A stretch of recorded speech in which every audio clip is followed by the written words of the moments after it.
Hi Libra, welcome po sa ating channel.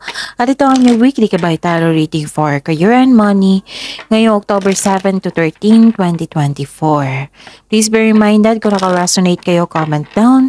Kung hindi kayo naka-resonate, ibigay niyo po sa iba kasi channel reading po ito. This is for your career and money Libra ngayong October 7 to 13, 2024.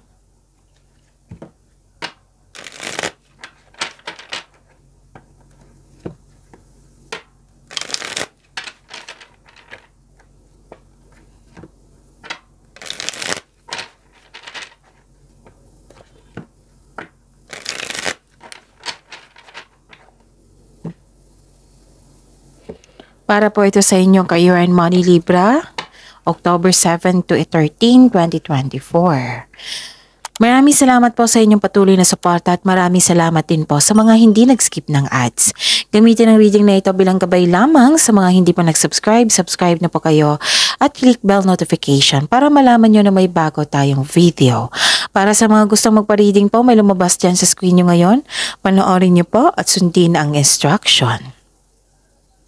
Calling the attention sa mga suki ko dito na Libra, open na po inyong monthly Kabay Tarot reading for October 2024. May 6 months from now reading tayo at love life reading po. So message me Libra for schedule. Maraming salamat po. Spirits guide, mga ganap po sa career and money ni Libra ngayong week na ito, October 7 to 13, 2024. I need 3 cards po.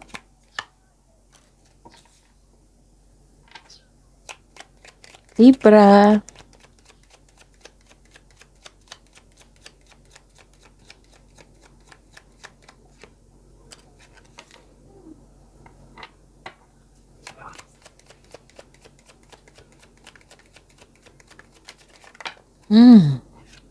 Kunin ko tong nauna.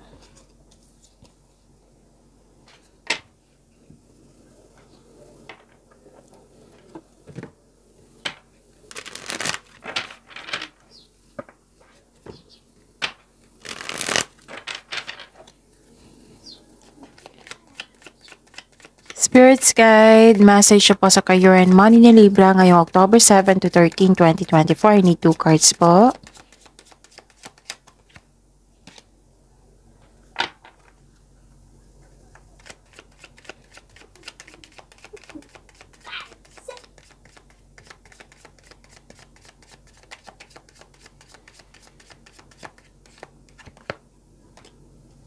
Okay. Libra, ngayong October 7 to 13, 2024, sa career and money niyo po. Okay? Career and money. Wow! Prosperity din ang sa inyo. Sa mga cross-watcher dito na Gemini. Tingnan nyo kay Libra. Oo. So, kay Gemini, prosperity. Tingnan natin mamaya kay Aquarius. Kasi sa inyo, Libra, prosperity nakita ko dito. Okay. Nakikita ko dito, hindi lang prosperity, abundance. Love is blooming, abundance. Naka-receive kayo ng regalo, tulong, compliments, pwedeng award din ito. Yung resulta sa inyong sipag at syaga. And I consider this is harvesting kasi abundance. Nag-harvest kayo, may magandang bunga.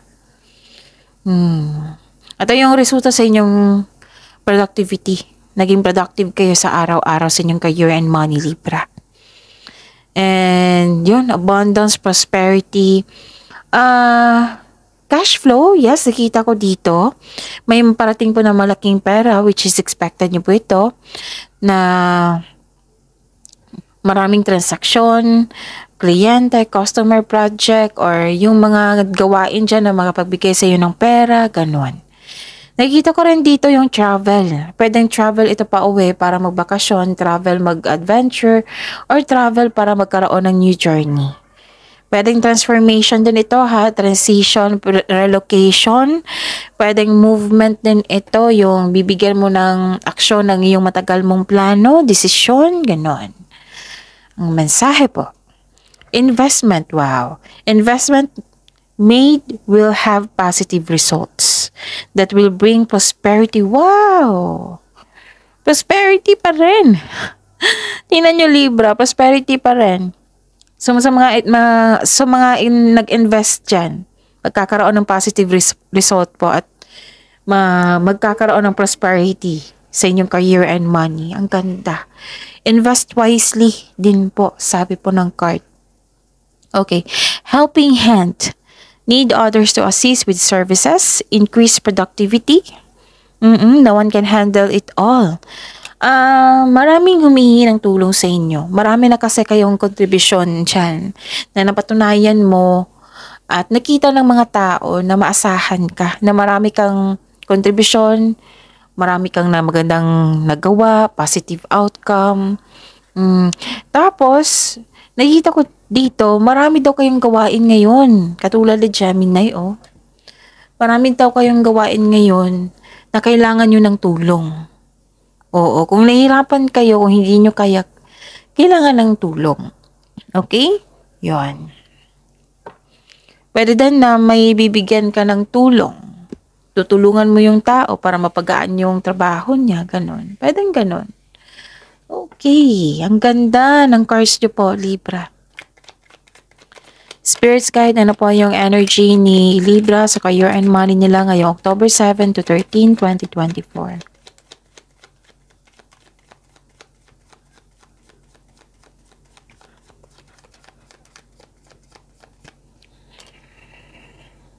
And the clarification of this card po.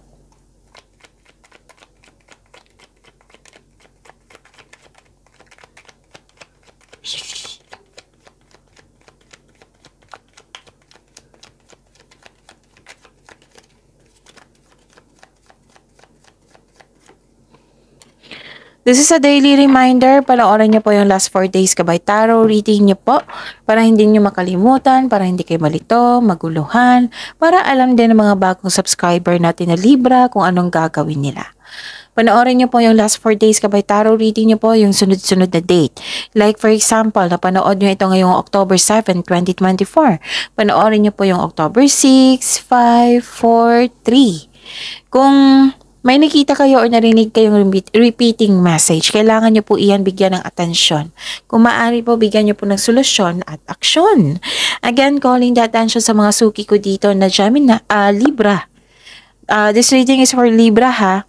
Calling the attention sa mga suki dito na Libra, open na po ang inyong Monthly Gabay Tarot reading for October 2024. May 6 months from now reading tayo at love life reading po. Again, may 6 months from now reading tayo at love life reading po.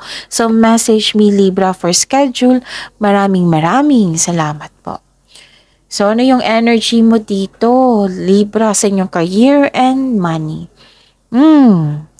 May hindi nagkasundo dito. Maaring may tuto sa inyong ideas, sa inyong gagawin, sa inyong desisyon, sa inyong plano. Hindi kayo nagkasundo sa isang tao. Pwede din nagkaroon ng yung nalilito ka sa paggawa ng desisyon. Okay, may disconnection din nangyari dito sa isang tao. Okay, pagbalanse para ng advice ng card niyo po dito To fix the imbalance, look inward to see where you can find the source of disharmony. Alamin nyo kung ano yung punot dulo ng disharmony nyo, kung bakit kayo hindi nagkasundo. Okay? So, yon. May overcommitment dito Maaring hindi mo nabigay yung promise mo sa kanya or yan yung concern mo. Parang may hindi na-meet dito sa gusto. Okay? So, yun. Makakatulong po ang journal po para masuri mo rin kung ano yung punot dulo sa pagkakaroon ng disharmony para mabigyan mo ng solusyon yan. Kung pwede pag-usapan nyo. Magaling naman kayo sa komunikasyon. Libra. Okay? Yun. Ano pa? Okay. Nakikita ko dito, dalawang card pa rin nagkasabi dito nagkaroon ka ng hesitation, nagkaroon ka ng self-doubt. Kung pwede po, huwag niyong peralin yung, kumbaga, huwag kayong magalit sana.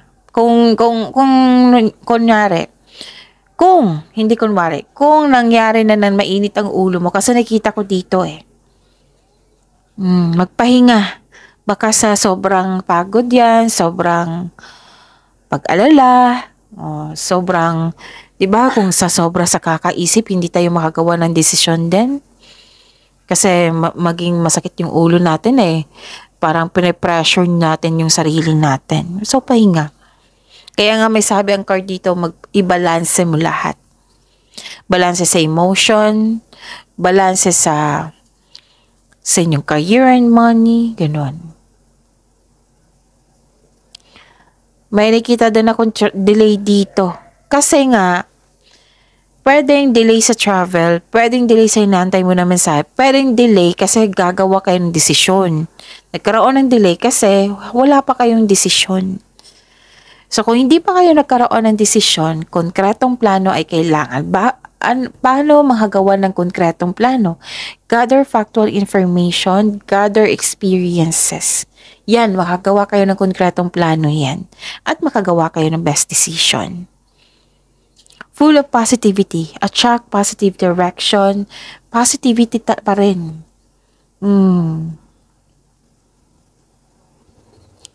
Distracted talaga kayo sa isang tao na nagkaroon kayo ng disconnection. Ito siguro yung dahilan na mainit ang ulo mo, Libra. Pero ang sabi ng card dito, hindi po ito ang sign na mag-give up ka.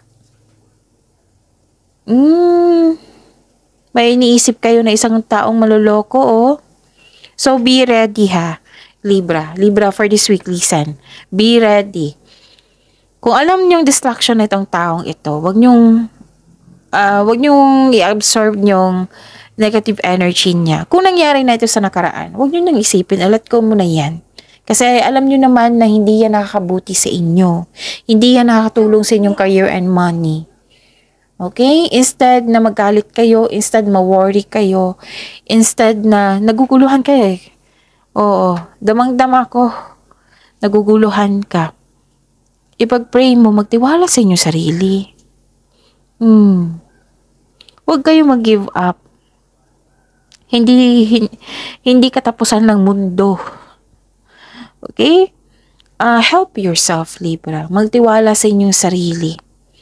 I know may taong nanloko sa inyo kasi nakita ko dito na isa sa distraction ay itong yung taong nanloko sa inyo. Kaya distract kayo sa inyong career and money ngayon. So, kung pwede po, kung may problema kayo sa isang tao, huwag niyong idamay lahat. Like yung parati kong example sa inyo. Kung may problema kayo sa love life, huwag niyong idamay yung career and money niyo at sa iba. Para kung maayos yung love life mo, at least stable pa rin yung iba. Hindi na kayo magka-problema, di ba? Magaan. Kung madamay kasi lahat, sobrang bigat niya, Libra. Kakampi niyo po yung sarili niyo, Libra. I'm telling you this, kakampi niyo po yung sarili niyo. Okay? I-surrender mo yung taong yun kay God, kung sobrang distraction na siya. Na ipag-pray mo, i-mention mo yung name niya. Usapin mo si God, isuko mo lahat. At magpatuloy sa mga blessings na binigay sa inyo dito. Ang ganda pa naman ng blessings nyo, Dito kayo mag-focus, Libra. Okay? We cannot please everyone. Libra, tandaan nyo yan. Sa 10 tao, example, sa 10 tao yan, may 9 na nag-support pa sa inyo. May isa na sakit sa ulo, pero may 9 pa na tao na nag-support sa inyo. Doon tayo sa 9. Doon tayo sa mga nagsuporta sa atin, naniniwala sa atin. Kung example, kung walang naniniwala, at least we believe in ourselves. And andito si God para sa inyo. Isuko nyo lahat. Okay? And you deserve to be happy, Libra. You can make yourself happy without this person. Face the reality. Hindi naman pwede na nang dahil sa mga ginagawa niya, ma-down tayo lahat, di ba? Mawala lahat sa atin dahil nawalan tayo ng gana. Hindi ibig sabihin na ganyan. Kakampi mo yung sarili mo. You have to get up and work your skills. Okay? Trabahuin mo, pagyamanin mo yung trabaho mo. Spirits guide, career and money, ni Libra. Okay. Possible blessings po. Possible blessings po ni Libra ngayong October 7 to 13, 2024 sa career and money. And the clarification of this card po.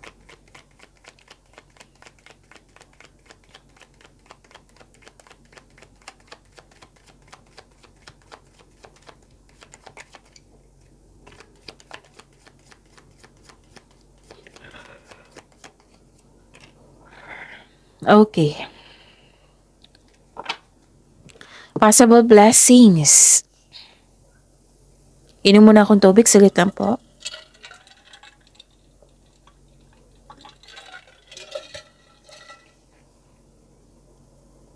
Okay.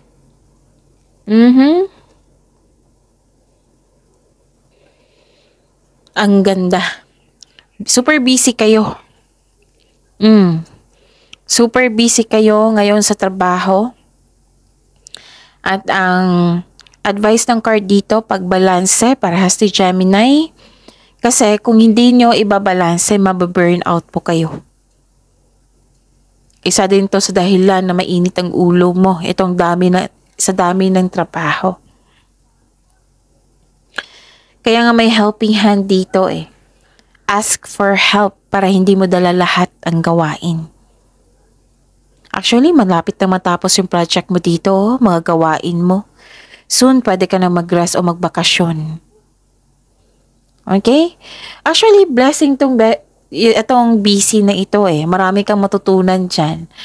Maaring makapagbigay ito ng prosperity sa iyo kasi dalawang card na po nagsabi dito. So, expect prosperity. Expect maraming gawain. Pwedeng nagserbisyo kayo, nagbigay ng serbisyo sa tao, nagbigay ka ng produkto. Oh. So, madaming demands. Makapagbigay ito ng maraming pera sa inyo. Kaya lang, kailangan ng time management dito kasi nakikita ko na burnout ka na. Ang solusyon po na binigay dito sa inyo, Libra, gawa kayo ng time management or ask for help, which is lumabas dito. Ask for help. Okay? Yan. Ano pa? Huwag po daw kayo mag-say yes kung hindi naman akma sa inyong schedule. Kasi yan yung dahilan na burnout kayo. At saka, wow, nagkaroon ng healing. Parang hinahayaan mong matapos yung sitwasyon. At tanggap mo ang mga nangyari. Nag-let go ka at nag-move forward. Kasi alam mo na kung kakapit ka sa nakaraan, magkakaroon ng pag-stop kung nasa karaan kung nagfo-focus ka sa nakaraan. Okay? Ang pagkapit sa nakaraan ay pumipigil sa paglitaw ng isang bagong simula. Huwag mo daw ipagpaliban yung opportunity na binigay sa inyo. Kasi kailangan po ito ng bigyan ng action, sipag, tiyaga, i-focus nyo talaga with clear intention. Kasi ito yung, kung magkakaroon ito ng magandang bunga, ito yung way na magkaroon kayo ng maraming opportunities. See? Maraming blessings na dumating sa inyo. Oh, Libra. Wow. Spirits Guide, challenges na ma-overcome po ni Libra ngayong October 7 to 13, 2024. Ma-overcome po ito, ha? And the clarification of this card po.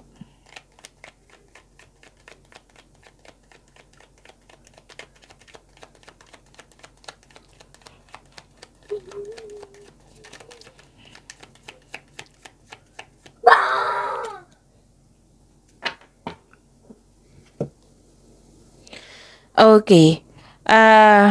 Maraming salamat po sa patuloy na tiwala suporta sa ating channel. At maraming salamat din po sa mga hindi nag-skip ng ads. May lumabas dyan sa screen nyo ngayon. Panoorin nyo po. Kung gusto nyo po iyan, then follow instruction. Hard work! Wow! Kaya nga sobrang busy mo. From here to here, hard work. What I meant is hard work productivity, nakita ko dito, and movement, yung sabi ko sa inyo kanina dito, lumabas din. Movement, transition, yes, hard work at dedikasyon sa trabaho o negosyo for financial prosperity. Sabi po ng card, patuloy mo lang magsumikap. Okay? And some of you nag-aaral ng new skills para ma-increase yung income nyo. Gumagawa kayo ng karagdagang income. Sabi po ng card, kung ano daw yung gumagawa kayo kasi nag-study kayo ngayon or nag-practice kayo ngayon para makadagdag income, para magkaroon kayo ng bagong skills or ma-enhance mo yung skills mo. It will lead you to abundance po. So, lumabas naman. Ang ganda. So, trust that you can do anything, set an intention so that you can achieve a success through the diligent work that you enjoy. Nang dahil sa inyong pagsisipag, magiging successful kayo. Okay? Huwag lang kayo mag-attract ng negativity. Ganon. Ang ganda. So, ang challenge sa inyo ngayon is maraming trabaho. Yan yung ma-overcome nyo. So, ano pa? Nakita ko rin dito na may celebration nga. Pero nagkaroon ng delay. It might be nagpahinga kayo. Magpahinga kayo muna. Ganun. Pero ang sabi po ng card dito, i-celebrate nyo po daw. Kasi maging maganda ang flow ng energy mo nito. Oo. Celebrate yourself in some small way to increase the flow of positive opportunities into your life. You deserve to celebrate your success. Wow. Ang ganda. Ang adjustment mo lang is yung maraming trabaho na baka ma-exhausted ka na, ma-burnout ka na. So, time management ha. So, claim these blessings. Pagyamanin niyo po. See you tomorrow, Libra. Please like, subscribe, and click the button for notification para updated po kayo sa daily tarot reading natin. Maraming salamat po.